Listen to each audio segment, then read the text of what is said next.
Olá, eu sou a Vicky Ripper e esse é o meu podcast que vocês já conhecem, o Pode Isso, Vicky. Bem-vindos de volta a um lugar seguro pra gente falar sobre relacionamentos e outros assuntos e dar um desdobramento pra caixinha mais querida do Instagram. Aqui, sozinha, como hoje, ou na presença dos meus amigos e convidados especiais, a gente vai fofocar, discutir e aprender juntos. Não se esqueçam de se inscrever no canal, compartilhar esse e outros vídeos com aquela amiga ou amigo que tá precisando de uns bons conselhos, seguir a gente nas redes sociais e fazer muito barulho para essa estreia da 4ª temporada do meu podcast favorito de vocês também, né? Vamos lá que hoje o formato tá um pouquinho diferente. Na 2ª e na 3ª temporada, vocês sabem que eu já comecei a dar uma ensaiada, fazer uns episódios sozinha, gravar umas coisinhas aqui sem presença de convidados, mas hoje, além de eu estar sozinha, a gente vai ter mais uma novidade que é áudios da audiência. Sim, nós criamos um grupo no Telegram e eu pedi para vocês para enviarem os áudios com as histórias de vocês, histórias dos amigos, coisas que vocês querem contar, querem debater, querem saber a minha opinião, não só a minha, mas de todo mundo que tá aqui no estúdio, porque naturalmente é o que a gente vai fazer. E eu separei 3 áudios pra gente escutar no episódio de hoje e comentar. Então, Gi, pode soltar o primeiro áudio. Oi, Vicky, tudo bem? Meu nome também é... Bom, vim aqui mandar meu áudio, que é sobre um tema muito interessante, que é a famosa sala de espera. O quanto é agonizante, o quanto a gente cria expectativa e esse apego na expectativa. Segura pra mim, Gi, por pode favor. levar a gente... A menina falou que o áudio é sobre a sala de espera. Minha mãe já fez uma cara aqui de que não entendeu nada. A sala de espera, mãe, é o pré-relacionamento. Entendeu? A consulta é o relacionamento, é o compromisso sério. A sala de espera é o que acontece antes, entendeu? Então, só pra deixar claro que essa é a sala de espera, eu amei esse termo e vou adotar. Pode soltar pra mim, Gi, por favor. No fundo do poço e blindar os nossos olhos, né?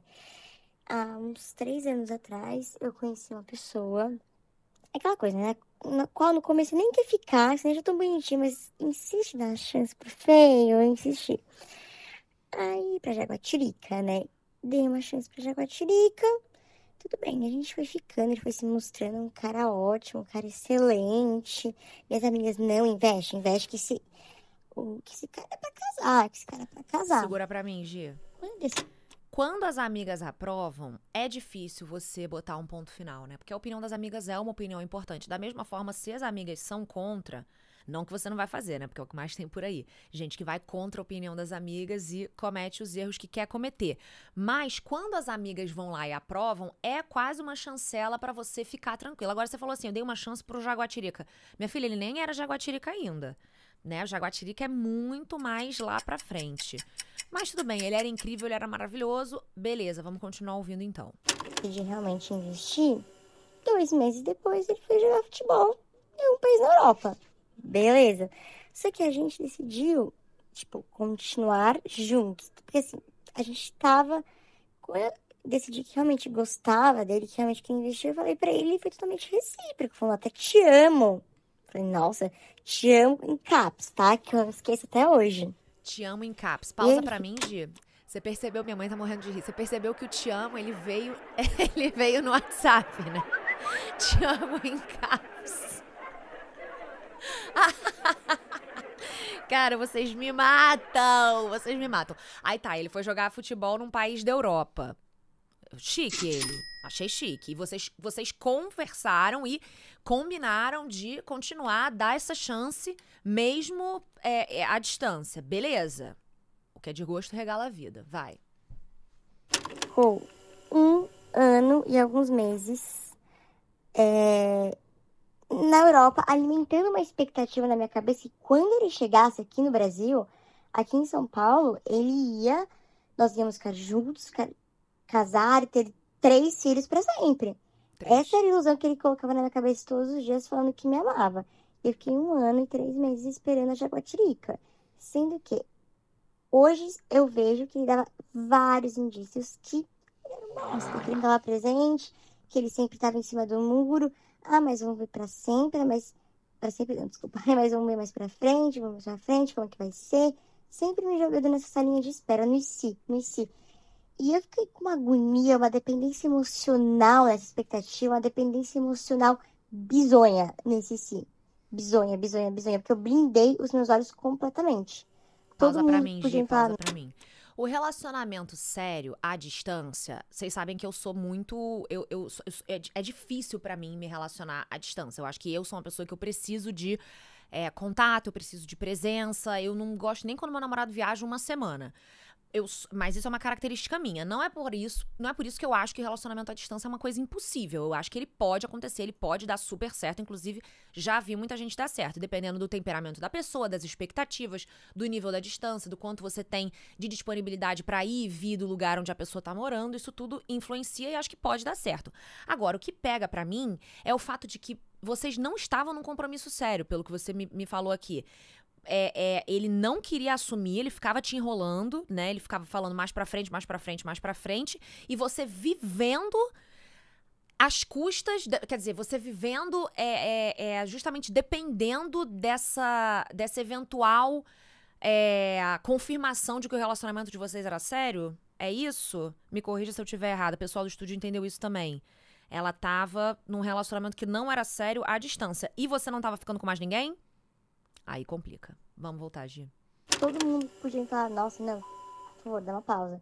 Tava, não, você quer estragar o que eu vou ter com ele, não sei o quê. Conclusão.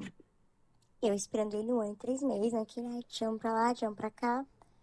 A primeira coisa que ele fez quando ele pisou os pés no Brasil foi pra ir num rolê duvidoso com os amigos mau caráter deles.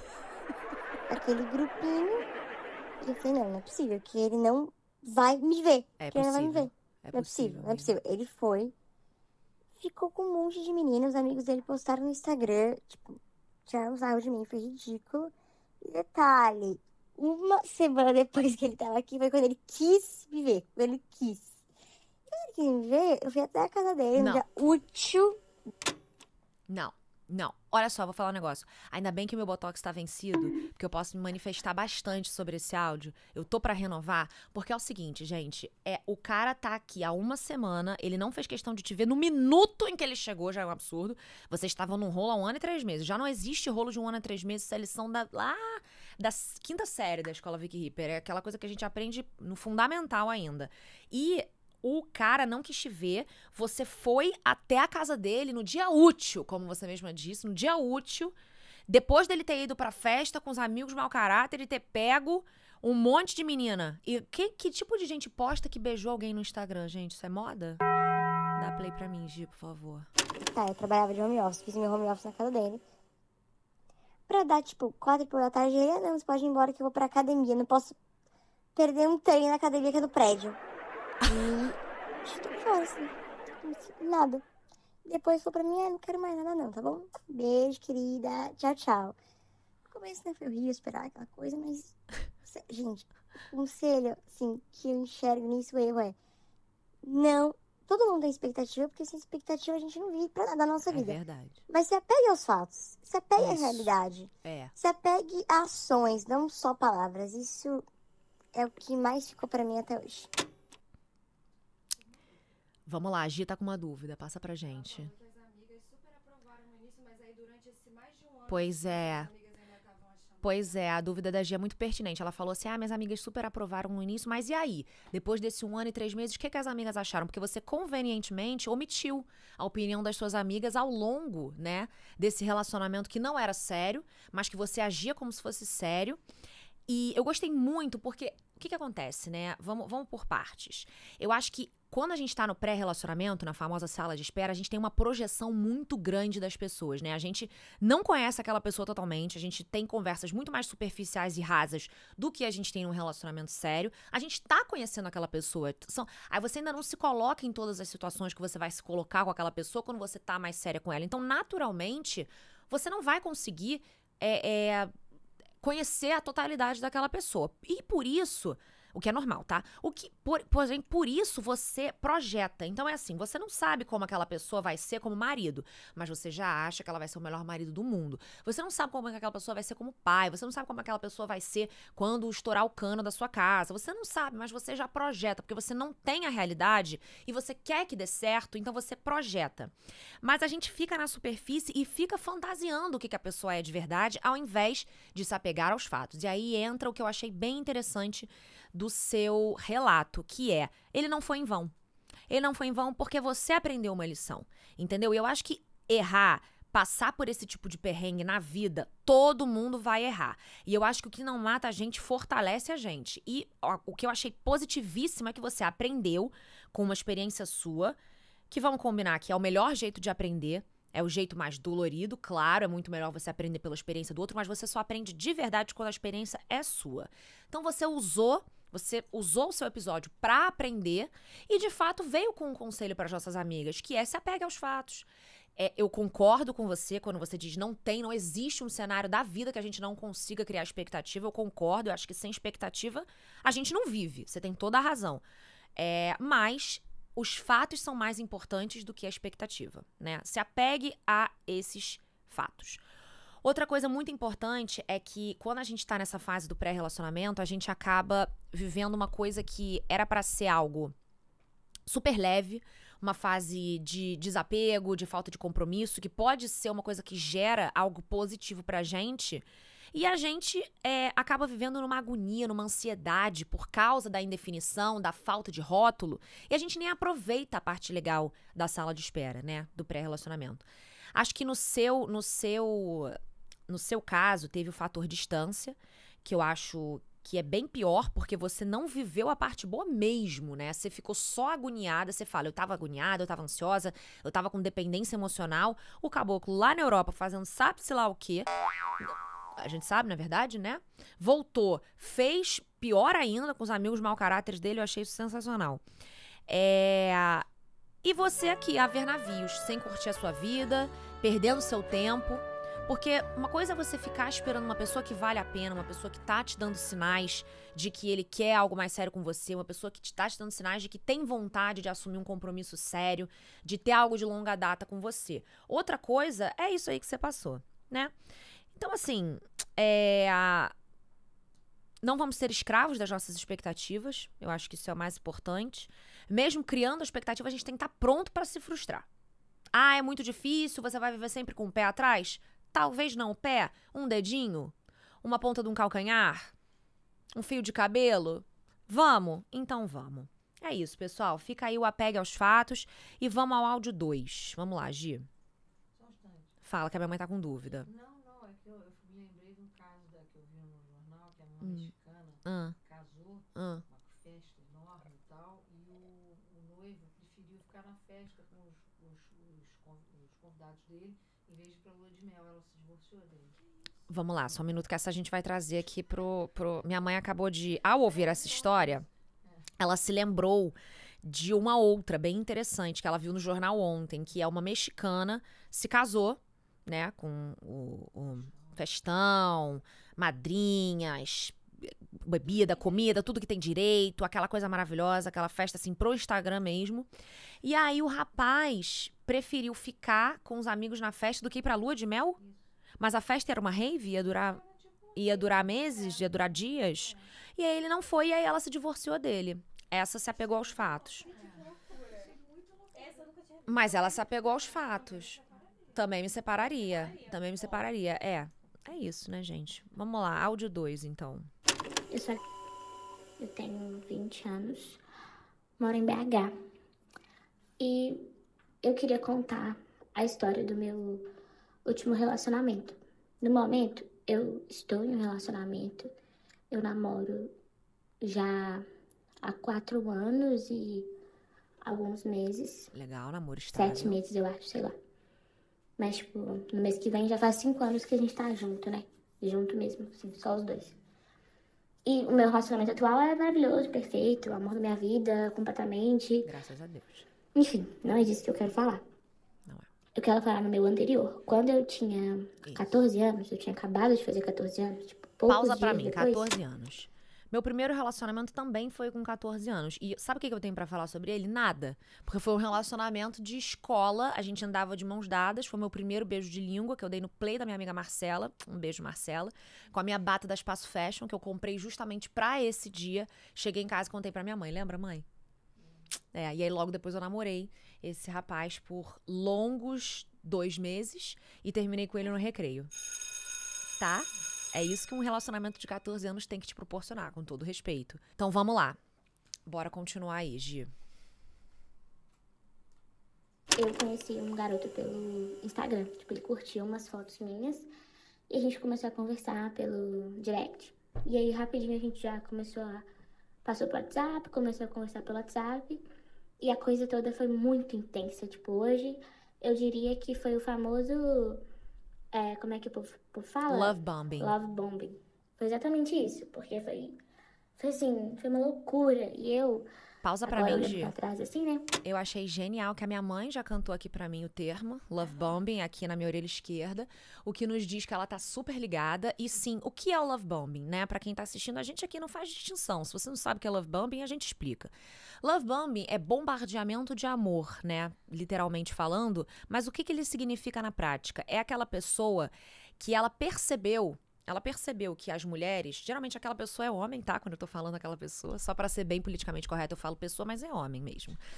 O homem percebe que a mulher, ela se encanta com a possibilidade de futuro e com a possibilidade de relacionamento. Então o que ele faz? Ele engana ela pra que ela ache que eles vão ter um relacionamento sério, pra que assim ela avance sinais mais facilmente com ele, se entregue mais facilmente pra ele e se apaixone por ele, porque o homem não gosta de se apaixonar, mas gosta quando a gente se apaixona por eles, né? Então ele faz isso pra conquistar. Love bombing virou uma forma de conquista e não uma forma de demonstrar relacionamento, porque qual é o fim do love bombing? Geralmente o cara vai embora. E aí você fica, mas peraí, você me levou pra jantar em Roma, numa sexta-feira. Como assim você foi embora? Era love bombing. Não era amor, era love bombing. Vamos lá. Era uma menina que, tipo, eu ainda sou, no caso, uma pessoa muito romântica, intensa e completamente passional. Na época eu já era assim, só que eu nunca tinha tido a chance de realmente viver isso, né? Porque eu era muito nova. Todas as relações que eu tinha eram coisas muito, tipo... Pausa pra mim. Rasas, sabe? Com 14 anos você já tinha tido relações. Tá, porque é muito nova mesmo, assim. Quando você fala 14 anos é muito nova, sim, é muito, muito, muito, muito nova mesmo. Não sei nem quantos anos ele tinha, né? Mas 14 anos é extremamente nova, é um prato cheinho pra você viver um relacionamento tóxico, abusivo, pra você ser apresentado a experiências péssimas em termos de dinâmica de relacionamento, caso você caia com um cara um pouquinho mais babaca. Então, assim, 14 anos, gente, eu vou parecer minha avó agora, mas 14 anos não é idade pra você ter relacionamento sério. Não é. 14 anos é pra dar um beijinho, é pra namorar um mesinho, é pra ir no cinema, né, comer um japonês. É isso que é pra fazer com 14 anos, tá bom? Obrigada. Vamos lá, Gi. E aí, viver isso, tipo, ter a oportunidade de viver uma coisa um pouco mais concreta, foi uma possibilidade que fez eu mergulhar, assim, de cabeça. Eu fui toda naquilo, me joguei, me entreguei de uma forma como nunca tinha acontecido antes e, tipo, fui sem pensar no amanhã. E a gente começou a conversar e a coisa toda foi acontecendo muito rápido. Pouco tempo depois a gente se encontrou a primeira vez, marcamos um encontro. Peraí, só um momento. Desculpa, gente. É o seguinte, ela se entregou e logo depois a encontrou pela primeira vez, mas foi tão... É porque ela frisou muito a intensidade da coisa, né? E a intensidade foi toda via... Ela frisou também que ela é bem intensa. Ela frisou que ela é bem intensa. É que eu sou uma pessoa intensa. Quando ela finalmente encontrou algo concreto. Eu sou uma pessoa intensa, eu tenho lugar de fala. Mas o que me choca é a intensidade ter acontecido antes do encontro ao vivo. E se ele tivesse bafo? Play pra mim, por favor, Gi. Eu, com 14 anos, consegui convencer uma amiga minha a ir comigo no shopping pra conhecer o cara que eu nunca tinha visto na minha vida. Boa, do levou a Instagram, amiga, que perfeito. ninguém, tipo, que eu conhecia ele também. A gente não tinha nenhum amigo em comum. Estranho. Mas aconteceu. E aí, assim, desde o primeiro encontro, a gente já tava, tipo, tamo junto, é sério, isso aqui é um compromisso, Tá. e vambora. E aí foi uma coisa muito repentina, que minhas amigas logo de cara perceberam que não tava sendo saudável, porque foi na época que tava começando o carnaval, um pouquinho antes de Pausa começar o pra mim, carnaval. Gi. Olha as amigas aí de novo. Olha as amigas aí de novo. As amigas estavam percebendo que não era saudável. Pare. Stop. Escute as amigas. Mas e se as minhas amigas estiverem erradas? Todas? Todas as amigas estão erradas. Impossível. Nunca, nos meus 30 anos de casa, eu vi uma história em que todas as amigas opinaram erradamente sobre um cara. Nunca. Pode, som na caixa, DJ. Então, no carnaval a gente já estava junto. E aí, desde então, desde o comecinho, já se mostrava um relacionamento extremamente tóxico. Daquele jeitinho que a gente já conhece, tipo, manipulação. Ele era 2 anos mais velho que eu, então eu tinha 14, ele tinha 16. Então, era uma coisa assim, muito do tipo, eu sou mais velho, eu sou mais maduro, você faz o que eu mando. Eita. Você faz o que eu tô te sugerindo, né? Que a gente não sabe que... A gente sabe que não é sugestão nenhuma. A gente sabe. É uma coisa que ele tá mandando mesmo. Ele mandava em mim, basicamente. Só que era tudo maquiado pra parecer que era o melhor pra mim. Então é tipo, nossa, suas amigas são muito vagabundas, elas são promíscuas, tipo, para de beber, fica tranquila, para de sair pra esses Pausa lugares. pra mim. Para de beber é um conselho legal, até. Tá? Afinal, você tem tinha 1.4, né? 14 não é muito legal beber 14. Agora, o que me chama a atenção é como que quando a gente tá num relacionamento tóxico, abusivo, a gente não vê. Porque olha a clareza com a qual você tá me dizendo que você viveu um relacionamento tóxico. Você tá citando todos os elementos clássicos, né? A manipulação, aquele hot and cold, de você ficar quente e frio, o cara morder e assoprar justamente pra te prender. Porque se o relacionamento tóxico, ele é só ruim, a pessoa vai embora. Por isso que a pessoa fica, porque o relacionamento tóxico, ele é feito de altos muito altos e baixos muito baixos. Então, se você não tem uma estabilidade, se você não tem ali uma coisa, um meio do caminho, um mediano... Gente, às vezes as coisas são medianas. Não tô falando que o seu relacionamento tem que ser mediano, mas pro seu relacionamento ser duradouro, ele tem que ter um nível de estabilidade, de rotina, para que ele consiga ter continuidade. Se ele fica muito no alto e no baixo o tempo todo, desconfie. E você cita, cara, perfeito, todos os elementos com relacionamento tóxico que a gente conhece. Eu acho legal trazer aqui que na primeira temporada, a Dani, ela veio e ela é uma psicóloga que fala de relacionamentos e ela citou a diferença, ela veio na primeira e na terceira. Na primeira vez que ela veio, ela falou justamente sobre relacionamentos tóxicos e abusivos e ela fez uma diferenciação que eu nem sabia que existia. Eu achava que relacionamento tóxico e abusivo eram a mesma coisa. E não são. O relacionamento tóxico é aquele que... Desculpa, vou começar pelo abusivo. O abusivo é aquele em que há abuso, há uma agressão. Então há uma agressão física, verbal, patrimonial, sexual, de alguma natureza, mas há uma agressão. Então, em escala de gravidade, ele seria pior. O relacionamento tóxico, ele é aquele que ele é calcado, ele é baseado em uma competição, em uma disputa, em uma vontade do outro, o homem geralmente, de estar por cima, de ser melhor, de controlar o outro, de, como você falou, ele mandava em mim. E ele manda disfarçado de sugestão, né? Pra você não poder virar e falar, ele está mandando em mim. Não, ele vem com aquilo disfarçado, camuflado, de conselho, camuflado de eu sou mais velha, eu sei o que é melhor pra você. Realmente, beber com 14 anos não é legal, mas fora isso, você via, e ele precisa falar mal de outras mulheres pra te aconselhar, né? Elas são todas promíscuas, não sei o quê. Coincidentemente, elas não gostavam dele. Então, ele já deve ter percebido, vou afastar a minha namorada dessas meninas, porque elas vão ser o passaporte dela pra estar longe de mim. E no relacionamento tóxico e no abusivo, uma coisa muito interessante que eu percebo é como a vítima se isola.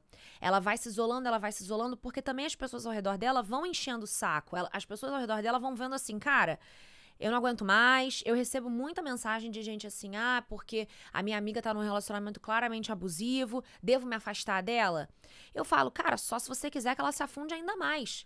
Porque é justamente esse o modus operandi do relacionamento tóxico e abusivo. A pessoa vai se isolando por culpa própria, por falta de paciência dos outros, mas principalmente por culpa do abusador, né? Da pessoa tóxica, que faz de uma forma para que isso aconteça, justamente para que ele se crie, para que ele seja a sua fonte de segurança, para que ele seja a única pessoa que sabe te aconselhar, para que ele seja a única pessoa que te conhece, sabe? É tudo premeditado.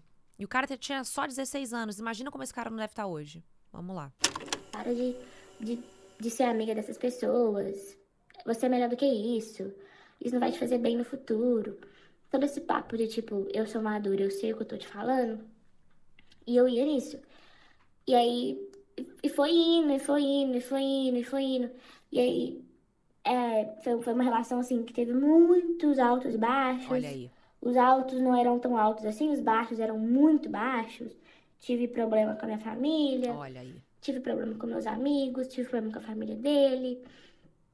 Nossa, eu tive muitos problemas. Eu perdi a virgindade com ele. Geralmente E aí, é isso que acontece. logo depois que o sexo entrou na nossa relação, ela se tornou mais tóxica ainda, porque, assim, eu não considero que eu fui abusada sexualmente, porque era consentido, eu sabia o que eu tava fazendo, inclusive na época eu até queria. Mas hoje vejo que eu era muito manipulada pra achar que aquilo era, tipo, a única coisa que eu nasci pra fazer aquilo, entendeu? Então, hoje em dia eu olho pra trás e vejo que foi uma relação que já começou, já devia ter terminado quando começou. E eu olho também e vejo que uma das coisas assim que mais me machucou logo depois que a gente terminou. Ah, peraí, deixa eu ir por partes, né? Vamos voltar. A gente ficou junto 1 ano e meio, então foi desde quando eu tinha 14 até um pouquinho depois dos meus 15 anos. Faltava uns 6 meses pra eu fazer 16. E aí, tipo, o término em si foi muito complicado, porque desde depois que a gente fez 1 ano de namoro, aí já começou a virar uma coisa assim, que ficava aos trancos e barrancos, sabe? A gente ficava terminando e voltando, aí terminava e ele falava que a gente não tinha voltado, mas ao mesmo tempo a gente tava vivendo normal, tipo, conversando normal, se vendo normal. Eu acho que pra ele não tava, tipo, tava terminado, porque eu acho que ele tava vivendo a vida dele normal. Ah, que ótimo. Mas eu não. Eu tava só com ele, tava focada no relacionamento. E vivia, tipo, em favor dele, me afastei de todos os meus amigos, me afastei da minha família, me afastei de tudo. Minha vida era ele. E aí, quando a gente tava pra fazer 1 ano e meio, eu, tipo, depois, assim, de terminar várias vezes e implorar pra voltar, e ele também implorava, e eu voltava. E quando ele via que eu tava, tipo, que ele tava perdendo, que eu tava indo pra outra vibe, ele corria atrás de mim, e era o melhor amigo do mundo, e era extremamente fofo, e cuidadoso, e era o amor da minha vida, e eu voltava feliz, achava que tava tudo bem. E aí, quando deu os 1 ano e 6 meses, eu falei, chega. Tipo, virou uma chavinha na minha cabeça, eu falei, não é isso que eu quero, eu terminei. Aí, eu tava bem, assim, tava feliz. Nessa época, tipo, nessa mesma semana que eu terminei, eu já comecei a sentir interesse pelo meu atual namorado agora. Pausa. Calma, vamos lá. Você tinha acabado de sair de um relacionamento tóxico. Talvez não fosse o caso de entrar em outro relacionamento. Eu sei que tá tudo bem, que o seu relacionamento é incrível, ótimo, graças a Deus. Mas eu sei que você é intensa, eu também sou. Mas eu acho que talvez se você tivesse dado um tempo, essa coisa teria assentado melhor na sua cabeça, sabe? Que bom que deu certo, que bom, fico muito feliz, mas tudo bem, talvez esse cara tenha sido o que você precisava pra esquecer o outro, porque relacionamentos abusivos e tóxicos são difíceis de você se desprender completamente, né? Mas, bom, pelo menos deu certo. Vamos botar assim. Vai lá, Gi. E eu não sei, né? Tipo, dá pra fazer as contas, mas eu fiquei com ele pouco tempo depois que eu terminei. Tipo, uns 3 meses depois que eu terminei. Foi tecnicamente rápido. Mas é porque eu já conhecia ele há muitos anos também. Ah, ok. Enfim, a gente já era amigo há muitos anos, desde criança. E aí foi nessa época que eu comecei a olhar pra ele com outros olhos. Mas ao mesmo tempo, não aconteceu, né? Não, nesse momento. E aí eu tentei de novo uma recaída, assim, com o meu ex-namorado. Mandei uma mensagem. Ferro. E aí ele falou uma coisa assim, eu acho que nunca vou esquecer isso na minha vida. Eu mandei mensagem, tipo, mandei um oi. Aí ele viu e não me respondeu. E aí eu surtei, falei, você vai fazer isso mesmo? Você vai jogar no lixo tudo que a gente viveu? Você vai me tratar assim, depois de tudo que a gente passou junto? E aí ele, você que quis me tirar da sua vida. Agora me deixa seguir em paz. A escolha foi sua. Então agora lide com isso. E aí eu, tipo, só não respondi mais e acabou.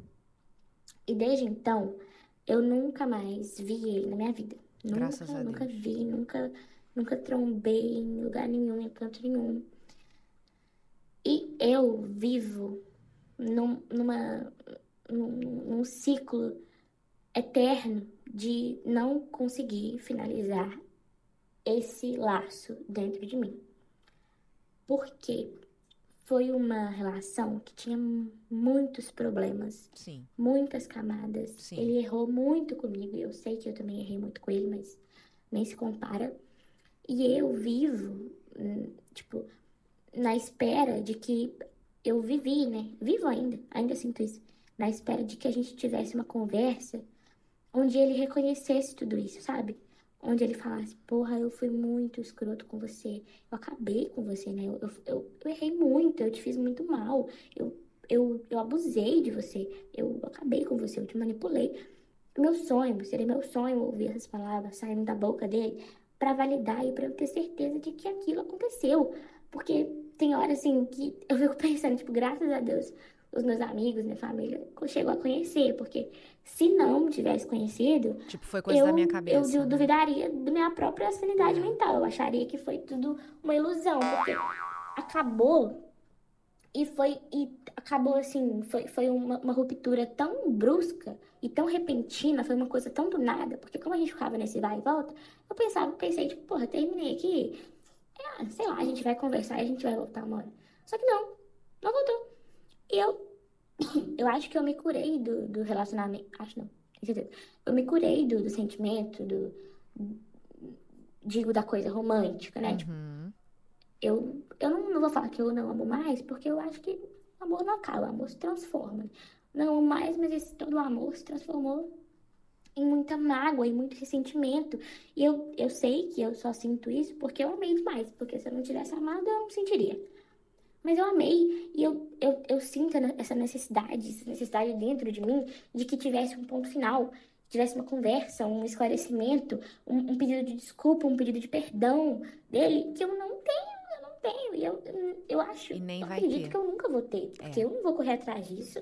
E mesmo que a gente se trombe um dia na rua, isso não vai acontecer, Não imagina. vai. E, gente, como isso dói, como isso é difícil, como isso é sofrido. Tipo, tentar passar por tudo, esquecer tudo, e ao mesmo tempo, eu fico pensando, certas situações, tipo, nossa, ele fez isso comigo. Será que ele sabe o quanto isso Sabe. me machucou? Sabe, sim. Será que ele tem noção, Tem sim. tipo, do que ele fez? E sei que ele já teve outros relacionamentos depois. Será que ele fez isso de novo com outras garotas? Que ele Provavelmente. fez comigo? Será que ele tem noção? Tem sim. E eu não sei, assim, se a Vicky ou se o pessoal que tá lendo já tá escutando, já leu o livro A Natureza da Mordida, Já, da e Carla eu Madeira, a amo. mesma autora de Tudo é Rio. Mas A Natureza da Mordida é o livro, nossa, mexeu demais comigo. É muito bom mesmo. Até hoje eu penso. Mas eu tava falando que o livro A Natureza da Mordida, da Carla Madeira, ele fala exatamente sobre isso e foi um livro que me marcou muito porque pegou exatamente o que eu sinto e, tipo, descreveu em palavras de uma forma muito, muito simples e fácil de entender. Porque, assim, eu diria que o tema central do livro e o que mais me perturba é, tipo, sobre despedidas em que você não tem uma explicação. Sim. Você só se despede e é o fim. Você tem que viver um questionamento do porquê, do e se tivesse sido de tal jeito. Sim. Será que a pessoa sabe? Será que a pessoa reconhece? E isso é muito difícil. E também essa questão, assim, quando alguém te machuca, você quer que a pessoa saiba que ela te machucou. Eu sei. Sem que a pessoa sinta a culpa, sinta o arrependimento, que a pessoa implore pelo seu perdão e que você tenha o poder de manipular e de, tipo, mexer com aquela pessoa da mesma forma que ela fez com você. E quando você não tem isso, é extremamente agoniante. Ainda mais em situações onde agora eu vejo que eu me coloquei naquilo. Assim, eu tinha ciência de que alguma coisa ali estava errada, tanto que foi por isso que eu tomei a decisão de terminar, mas eu fico olhando e eu tava naquilo e eu sabia que tava errado, eu sabia que eu tava me afundando, eu sabia que não era saudável e eu ainda tava ali. Então, isso é uma coisa também que mexe muito comigo, tipo, por que eu não percebi antes, sabe? Por que eu não tomei essa decisão antes? Você era muito nova. Tudo que eu poderia... Eu era tão jovem, gente, eu tinha 15 anos, Exatamente. 14, 15 anos. As festas de 15 das minhas amigas, tipo, todas eu passei brigando com ele. Olha tipo, aí. Eu não aproveitei, sabe? As que eu fui, né? Porque diversas outras eu não fui, porque eu não podia ir sem ele. Então eu fico pensando, o que eu poderia ter vivido, sabe? Se eu tivesse saído disso e me jogado e aproveitado. Enfim, são muitos questionamentos que eu não consigo ter a resposta. E é isso que mexe muito comigo.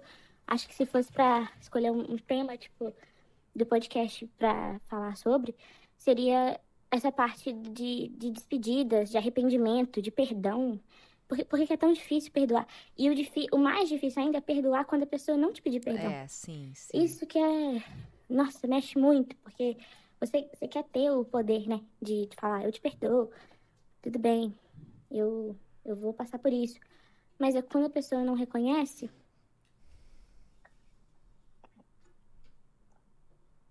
Isso fica ainda mais difícil. E isso nem entrando no mérito de que foi um relacionamento extremamente abusivo. Mas tem que entrar no mérito. Poderia citar aí inúmeras situações, coisas que aconteceram, que tornaram isso ser ainda pior. Mas a questão é que todo esse abuso, essa manipulação gera uma dependência absurda. Gera. Uma dependência muito forte. Então, o fato de não ter tido uma despedida, um acerto de contas, foi pior ainda, porque eu era muito dependente. Então, ter essa dependência, esse vínculo cortado, assim, tão rapidamente, tão bruscamente, foi o que dificultou ainda mais a situação. E é uma coisa que eu vejo que mexe comigo até hoje. Direto, eu me pego pensando, tipo... Eu lembro, assim, de situações onde ele me fez muito mal, situações que ele errou e eu fiquei triste, fiquei magoada, sofri. E eu fico pensando, meu Deus, mas, gente, isso doeu tanto, não é possível que ele não tem noção do quanto me machucou. Mas ele Por que tem ele nunca noção. me pediu desculpa? Se eu tivesse feito isso com alguém, eu jamais ia me perdoar, eu jamais conseguiria seguir minha vida normalmente sem um pedido de perdão. E isso é uma coisa que mexe muito, muito, muito, muito, muito no início. Uma coisa até que afetou o meu relacionamento atual, né? Porque eu tinha muito medo de passar por tudo de novo. Muito, muito, muito, muito, muito, muito medo. Demorei muito pra conseguir viver aquilo de fato. Enfim, Suspiro. é isso. Eu não sei se ficou muito evasivo, talvez. Não. Mas é isso, a questão que eu queria mais abordar é sobre isso de despedidas sem explicação. O livro fala exatamente sobre isso. E eu acredito também que esse tema nem precisa ser só falando de um relacionamento romântico. Sim. No livro, inclusive, uma das personagens, a despedida dela foi com uma amiga, uma melhor amiga de infância, assim. Que é extremamente triste, nossa. Isso quem já leu sabe que dói. Dói mesmo. Pausa pra mim, Gi. Bom, vamos lá. O seu sentimento é muito legítimo. Primeira coisa que me chama a atenção é que você tem, pelas minhas contas, 20 anos, né? 20 e poucos, né? 20 anos. E você já viveu muita coisa, né? Você já viveu um relacionamento abusivo de 1 ano e meio. E você já está em outro relacionamento que vai fazer 5 anos que você está com ele. Então, assim, realmente você tem muita bagagem. Isso tem um lado muito ruim, né? Porque você ultrapassou, você viveu coisas que exigiam uma maturidade muito maior, perdeu uma parte da sua vida que era pra ser leve, as festas de 15 anos, como você cita, mas ao mesmo tempo também dá muita casca. Não tem como a gente fugir, né? Essa é a sua história, e se ela foi colocada pra você é porque você tinha condições de lidar com ela, de viver esses fatos, e isso vai sim te ajudar nos próximos relacionamentos. Segunda coisa que me chama a atenção é o quanto você é analisada, o quanto você deve fazer terapia, ou se não, parabéns, porque você, cara, parece que você já escreveu muito sobre isso, já se ouviu falando muito, ou já desabafou com alguém, ou alguém já te deu muito, alguém mais velho, mais experiente, que goste muito de você, já te deu muitos conselhos, porque você vem com a história mastigadinha, né? Você vem com os fatos, vem com as consequências, as implicações no atual, na época, você vem com tudo muito completo. O que é ótimo, porque muitas vezes a gente tá vivendo uma coisa que tá nos deixando insatisfeitos e a gente não sabe de onde vem, pra onde vai, o que fazer com aquilo, como que aquilo interferiu e mexe com a gente até hoje. Então, que bom, isso aí já é um super caminho andado. E agora, realmente o mérito do que você falou. Achei muito interessante você citar Carla Madeira, especialmente A Natureza da Mordida, porque é um livro muito especial e maravilhoso, que fala mesmo de despedidas, fala mesmo de desfazimento de vínculos, de elos, que a gente um dia colocou num patamar de importância na nossa vida muito alto e que, de repente, Bum, acabou. Você fala de ruptura brusca, você fala de repente, do nada. Não foi bem do nada, né? Porque você teve muitas idas e vindas, mas quando ele deu o ponto final derradeiro, realmente, talvez pode ter te pegado de surpresa e tal. Agora, uma frase que eu separei aqui do Natureza da Mordida, que fala justamente sobre o que você está falando, é o seguinte: quando a gente faz o mal, sabe, o mal não é coisa de distraído. E embora a dor a gente possa provocar até dormindo. Então, assim, às vezes a gente erra sem querer com uma pessoa, né? A gente pode provocar um sentimento ruim em alguém sem querer. A gente errou, não foi de propósito. Eu tenho responsabilidade sobre a minha intenção, mas eu nem sempre tenho responsabilidade sobre o que você sentiu, de acordo com o seu repertório, suas experiências, sua bagagem, a partir daquilo que eu fiz.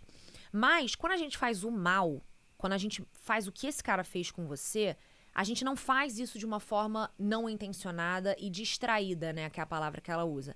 A gente sabe. Quando a gente faz o mal, a gente sabe. Então, pode ter certeza que esse cara sabe exatamente o mal que ele fez pra você.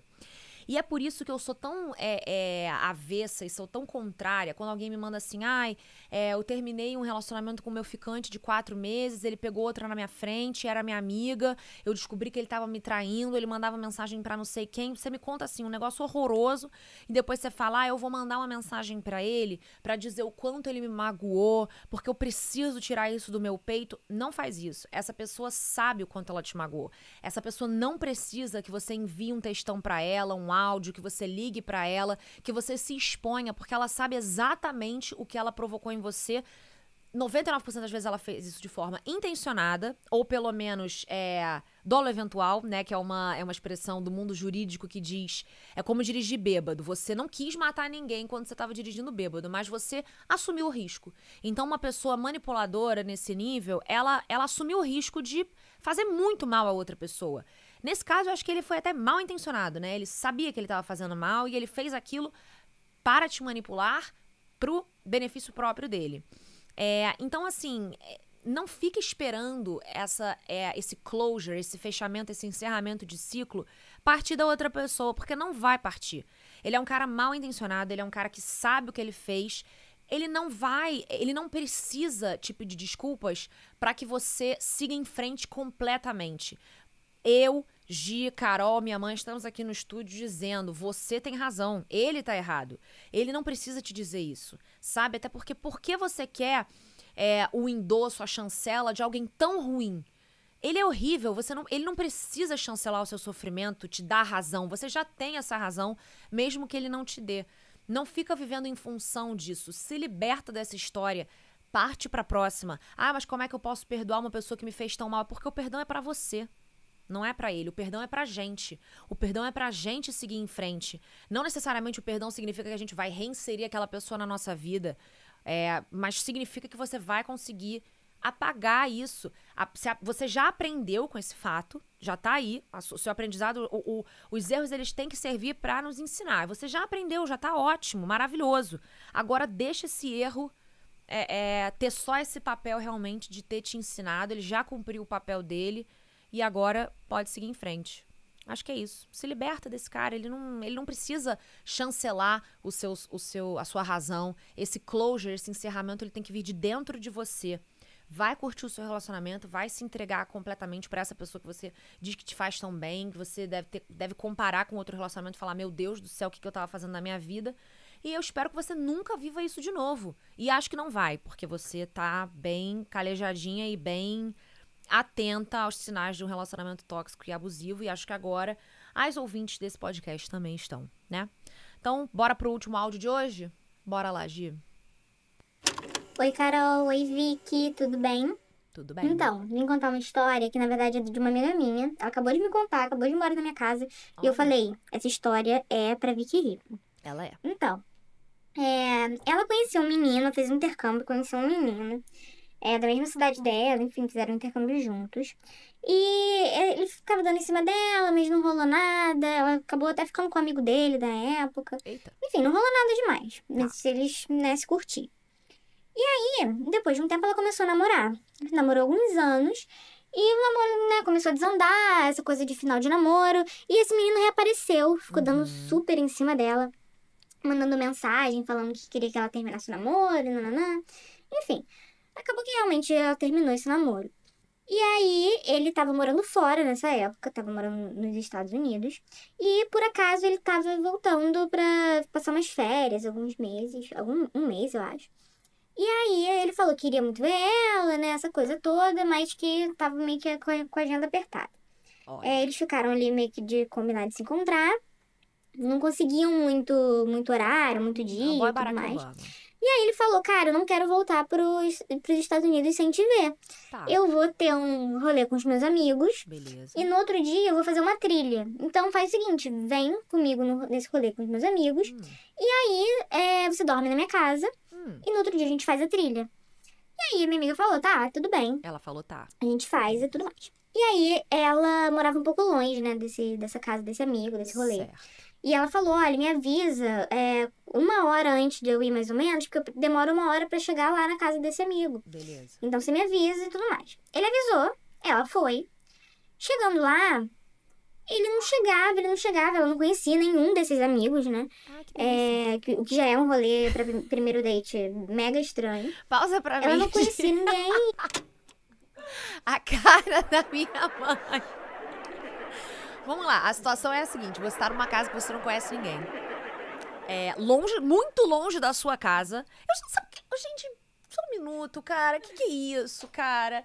Quem tá criando esses meninos, hein?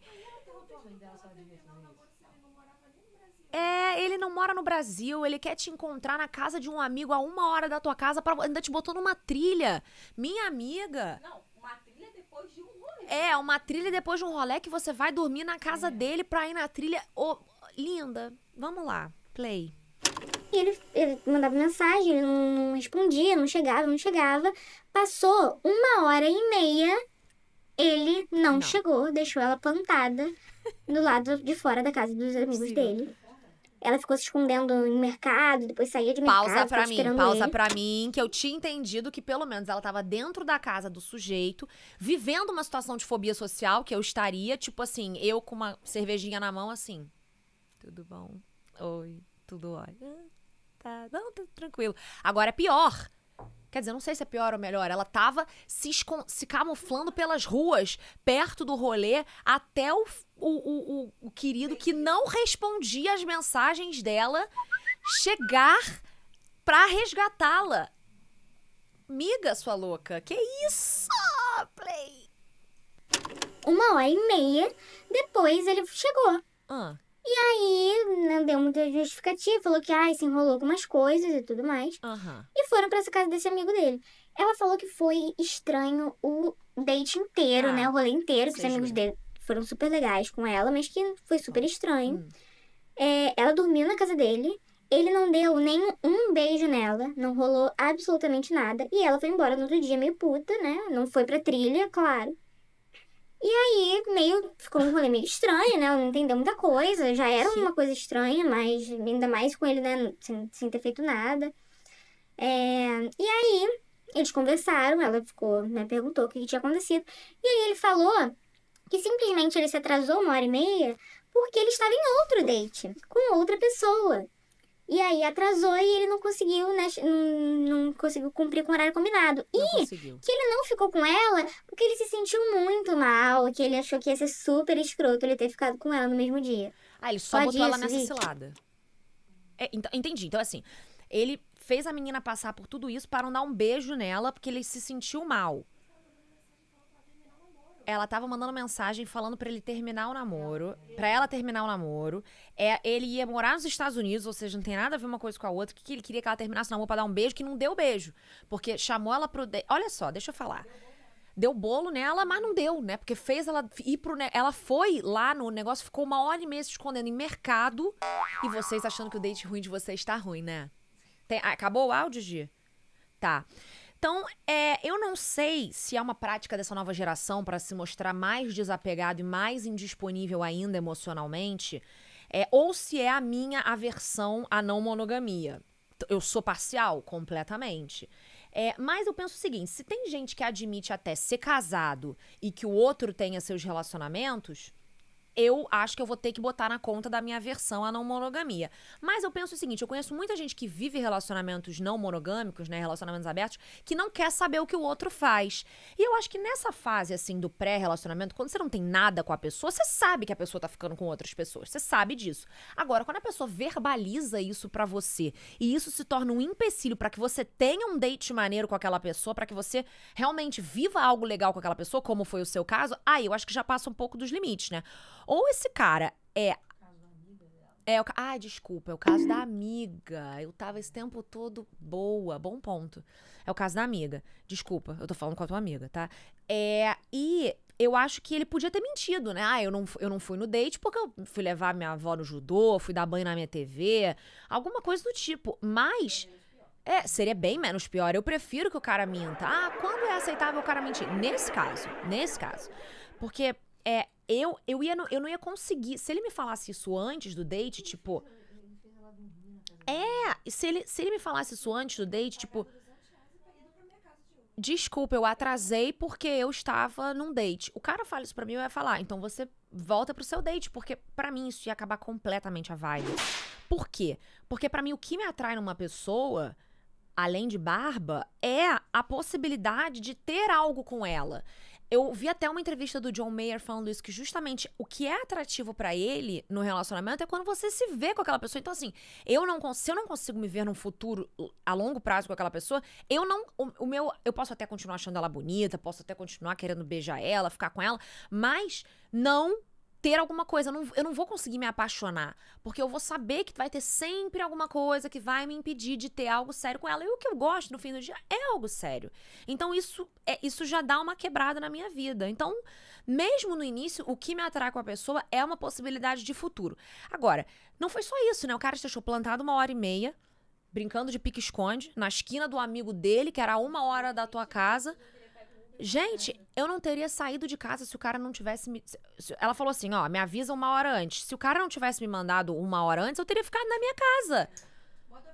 Modo avião, você tá louca, Mona. Não. Avisa pra sua amiga que isso não dá. Agora me diz o seguinte, você como aconselhou essa sua amiga? Isso que eu quero saber, de você, pessoa que mandou o áudio, que eu não vou falar seu nome aqui, que eu prometi. Você me conta o que você falou pra essa sua amiga, tá? Manda outro áudio contando quais foram os conselhos que você deu. E se teve desdobramento, porque eu tô curiosa. Esse cara reapareceu? Esse cara já está nos Estados Unidos? O que ele está fazendo? Ele vingou com a outra menina do outro date? Quem é essa coitada? Ela sabe dessa história? Será que ela tá escutando a gente aqui agora? Não saberemos. Ou talvez saberemos se vocês nos informarem, se vocês nos mantiverem atualizados, né? Bom, gente... Eu espero que vocês tenham gostado desse novo formato de podcast em que a gente escuta as histórias de vocês e comenta aqui no estúdio. Por aqui, eu amei. Achei que as histórias foram bem diferentes, né? Foi uma variedade grande, um mix legal.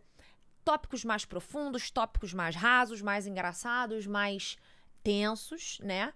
Eu acho que esse é o objetivo, a gente poder comentar as coisas aqui sem filtro com vocês. Espero que vocês tenham gostado. Mandem o áudio de vocês no grupo do Telegram. Contem pra gente o que vocês estão achando aqui. Deem feedback. Não se esqueçam de se inscrever no canal, seguir a gente nas redes sociais e compartilhar esse e outros vídeos com aquela amiga ou amigo que tá precisando de uns bons conselhos. Esse é o primeiro episódio da 4ª temporada e eu vejo vocês no próximo. Beijo!